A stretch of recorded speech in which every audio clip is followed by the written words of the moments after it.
Back on October 20th, that was opening night, the very first game of the regular season. Feels like about 20 years ago, as this is 20. That seems like 5 years ago. And the Jazz were the opponent that night as well.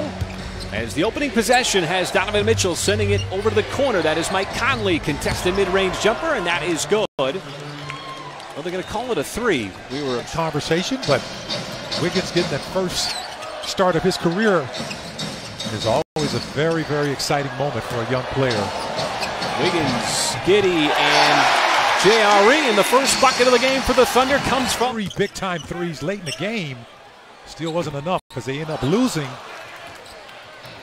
to the Grizzlies on a Jaren Jackson Jr. three-pointer. That was a late closeout by Robinson Earl out of the perimeter, and it allowed Bogdanovich to go. Giddey, a little blow-by, got to the rim, but too strong on the layup attempt, as he has had 2 excellent looks. Both trips down the floor. It's the last 2. Connolly's made 1, gonna make it 2. And so Mike Conley, the veteran area. JRE's a three-point shooter. All players on the floor for the Thunder are three-point shooters. That's one way to flush him out. Start knocking down some of those perimeter shots. Well, Bogdanovich is not settling for the 3. He's taken now 2 in the bucket. He did. Where they just chased him off and he just got there and was able to make it. Baisley's 3, short, follows his shot, got the miss.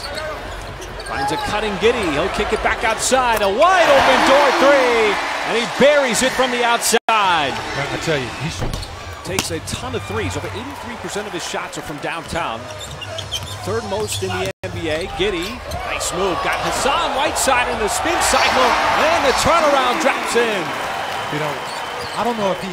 As O'Neal, boy, he got met at the rim by JRE. He did a great job of protecting the rim. And how about Giddey just snatching that ball away? And then a little bit of a deception pass. They thought he was going to pass it over to Wiggins in the corner. I tell you, the kid's got peripheral. And Maladone certainly one of them here recently. Well, first of all, you got to understand, when you go down to the G League, you know, you're not going down, and it's not a demotion. As Gay gets inside, it's more of an opportunity. The first team it faced in this season, but also the team with the best offensive rating in the league. All right, thank you so much, Paris. Yes, just a great test tonight. This Utah team is really humming offensively. That is a really difficult shot with Pokashevsky skying it up over Gobert for the free throw. Sitting at 11 and 6 and not really all that content with the record. They've blown some games, giving up double-digit leads against inferior opponents. As Clarkson fires it over to Gay, he takes aim and connects. Rudy stands, maybe a sleeve, and signed his autograph. That's pretty cool. Big fan of Clarkson. A lot of creativity there. He got the neck tattoo, everything going. It's pretty cute. Did he have the headband? It's Clarkson finds himself another 3 from the outside. Show the appreciation by mimicking them when they come to the game. Trent Forrest has come into the game for the Jazz. Ingles still looking for his 3, and he converts. So a couple of 3s for Utah. They were the best. He is a big guy as well. Oh, beautiful pass. Giddey threads it right to Kenrich Williams, cutting on the baseline. A lot of times he just sort of maneuvered his way below the free throw line, then flicked it up with the left hand. Was not anticipating that. Jazz might be having a slow half, but the Thunder are picking up some steam as they are playing fast basketball. Quick trigger 3 in the corner by Wiggins, back into the game. I'm talking about the play, folks. Lou Dort just now. That's a play you don't see very often. And there's the alley-oop attempt, and that's the first dunk for Gobert. Gobert, number 1 in the NBA in field goal percentage at over 73. Gets a lot of plays like that. Mark passed away earlier this season. Just a lovable person, 7'4", shot blocker. Baisley trying to go to work on Bogdanovich. He stops, steps back, and still drains the mid-range. Now there's still time for OKC. Hand off, Giddey. Can he get it off in time? And he's going to count from downtown at the buzzer. I just said it, and I'll say it again.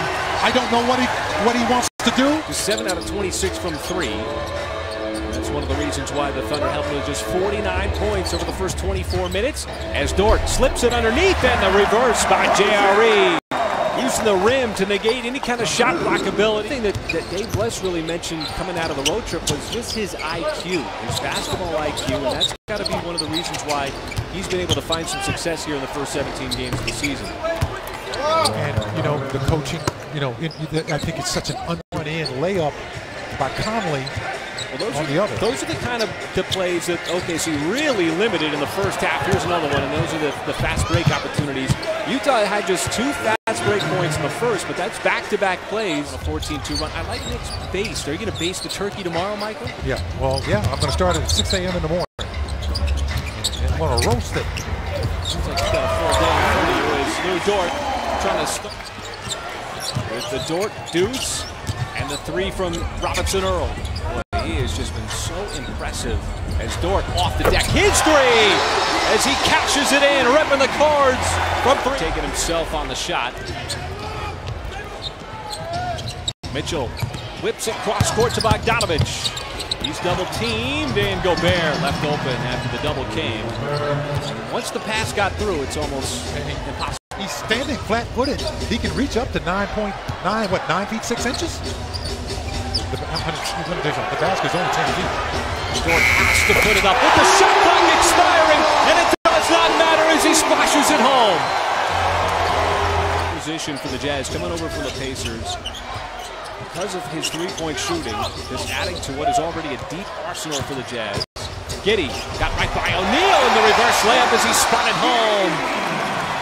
The speed on the 4 points, check that, 19 on the night for the Jazz. He's by far Utah's leading scorer. Dort getting hounded, found a space, lays it up and in to add to what is already a big night for him as he's got, and he had a clean look. And I like it when he takes that shot because he has to. Gobert's just sitting there in the paint. And Gobert clocked the feed. High pass from Clarkson, and so Gobert's got a couple of dunks. So once again, it's Kenrich. Moves a couple of steps closer to the sideline where the ball was tapped.